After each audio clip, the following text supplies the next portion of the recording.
June 2020. India was under one of the strictest lockdowns in its history. Roads were empty, shops were forced to close early, and police patrols had become extremely strict. Across the country, there was a strange silence in the air. And in the middle of that tense atmosphere, inside a small town called Sathankulam in Tamil Nadu, something happened that would shock the entire nation. At first, it looked like a very ordinary issue. Near Kamarajar Chowk stood a small mobile accessory shop that had not completely closed on time. Inside the shop was 58-year-old Jayaraj, a well-known local man. He was not rich. He was not powerful. Just a middle-class family man living a simple life with his wife Selvarani, his 3 daughters, and his son Benix. Benix was 31 years old and helped run the family's small mobile shop. People in the town knew them as polite, respectful, and helpful people who never caused trouble for anyone. But the real beginning of this story had actually started one day earlier.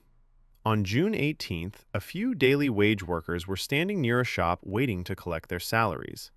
Because of the lockdown, everyone was wearing masks. Some had proper masks, while others had simply covered their faces with pieces of cloth. It was evening, the light was fading slowly, and the streets were beginning to empty.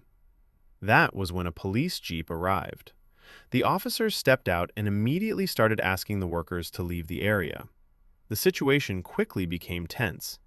At that moment, Jayaraj calmly walked over and told the police that the workers were only waiting to collect their wages and would leave soon. It was not a huge argument. No major fight broke out there. In fact, to most people standing nearby, it probably looked like a very small incident. But according to later reports, that small moment had irritated some officers, and the matter was informed at the police station afterward. The next evening, on June 19th at around 7:35 p.m., police officers arrived at Jayaraj's shop. Among them were Inspector Sridhar, Sub-Inspector Balakrishnan, Constable Muthuraj, and several others. They questioned Jayaraj for some time and then told him to come to the station. Jayaraj did not resist. He quietly walked with them. At that moment, nobody imagined that walk would become the last normal moment of his life.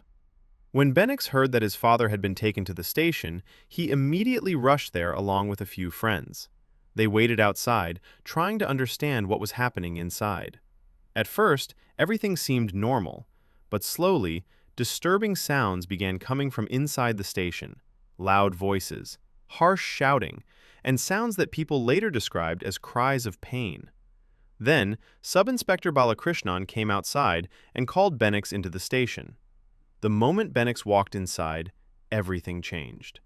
Inside the station, the atmosphere was tense. It was an old building with dim lighting, worn-out walls, and an unsettling silence between the sounds coming from inside. In one corner, Jayaraj was sitting on the floor looking weak and exhausted. According to later accounts, officers were aggressively questioning him. The moment Benix saw his father in that condition, he reacted emotionally and tried to intervene. That reportedly led to both father and son being detained inside the station. After that, the station doors were closed. The people waiting outside could no longer see anything. They could only hear sounds through the night. And what allegedly happened inside that police station would soon become one of the most horrifying custodial violence cases India had seen in years. According to later investigations and witness statements, the questioning inside slowly became more violent as the night went on. Jayaraj and Benix were allegedly subjected to brutal physical torture for hours. Witnesses later claimed that screams and cries could be heard from outside the building throughout the night. At one point, Jayaraj reportedly begged officers to stop, saying he had health issues. Benix repeatedly tried to defend his father and kept asking why they were being treated that way. But according to the allegations, the violence continued through the night without pause. Outside the station, nobody truly understood how serious the situation had become. By morning, both men were in terrible condition. When they were finally brought out of the station on June 20th, the people waiting outside were shocked. Jayaraj could barely stand properly. Benix also struggled to walk. Their condition was visibly serious. They were then taken to Kovalpati Government Hospital for medical examination. Dr. Vanilla examined them. According to reports and witness statements that later surfaced, both men had severe injuries and heavy bleeding. Some people later claimed that their clothes had to be changed multiple times because they were soaked in blood. Despite this, they were reportedly declared medically fit for custody. After that, they were presented before Magistrate Saravanan for remand proceedings.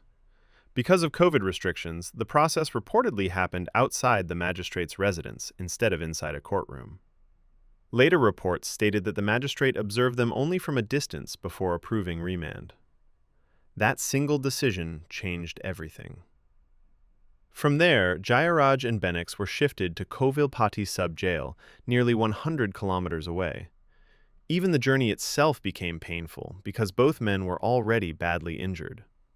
Inside the jail, their condition reportedly became even worse. On June 22nd, Benix's health collapsed. He was rushed to the hospital, but by then, it was too late. Benix died that night. When Jayaraj learned about his son's death, his own condition deteriorated further. And the next morning, on June 23rd, at around 4:30 a.m., Jayaraj also died. A father and son had both died within 3 days after being taken into police custody for allegedly keeping a shop open late during lockdown. As news of the deaths spread, outrage exploded across Tamil Nadu and then across India. People demanded to know what had actually happened inside Sathankulam police station. One of the biggest turning points in the case came from inside the police station itself. A woman constable named Ravathi reportedly came forward during the judicial inquiry and revealed shocking details. She allegedly told the magistrate that Jayaraj and Benix had been brutally assaulted inside the station and that there had been bloodstains on tables, lathis, and even on the floor. She also claimed that attempts were being made to clean the station and destroy evidence. Her testimony became a major breakthrough in the investigation. Magistrate Bharathi Dasan later visited the station and reportedly noticed suspicious signs, including areas that appeared to have been cleaned recently. When officers were asked to produce the lathis allegedly used during the incident, their answers reportedly kept changing. One officer even allegedly ran away from the station compound during questioning. As pressure increased across the country, the case was eventually transferred to the CBI. Investigators collected blood samples from inside the station and conducted DNA testing. Reports later stated that the blood matched Jayaraj and Benix. Investigators also found that CCTV footage from the station had allegedly been deleted despite there being no storage issues reported. There were also allegations that blood-stained clothes were returned to the family with instructions to destroy them.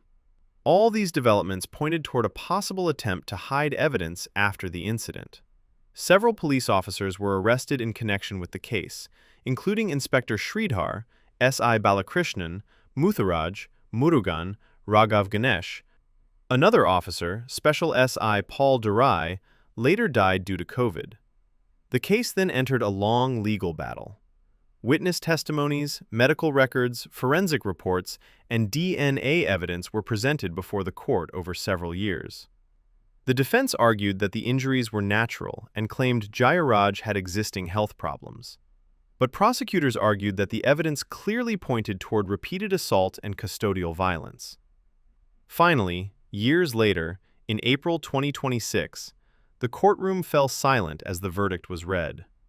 The court held 9 police personnel guilty under multiple IPC sections, including murder, wrongful confinement, destruction of evidence, and criminal conspiracy. The sentence announced was death penalty along with compensation to the family. For many people, it became one of the strongest judgments ever delivered in a custodial violence case in India. But even after the verdict, one question still remained. Can any punishment truly compensate for the loss of a father and son whose lives ended inside a police station? Today, Sathankulam looks normal again. The roads are busy, shops are open, people continue their daily lives. But that police station and the memories of what allegedly happened inside it that night are something this country may never completely forget. Because laws alone are not enough. If humanity disappears from the people who enforce those laws, then protection can quickly turn into fear. Subscribe to the channel for more videos like this. Your support truly means a lot since this is a new channel. Thank you for watching.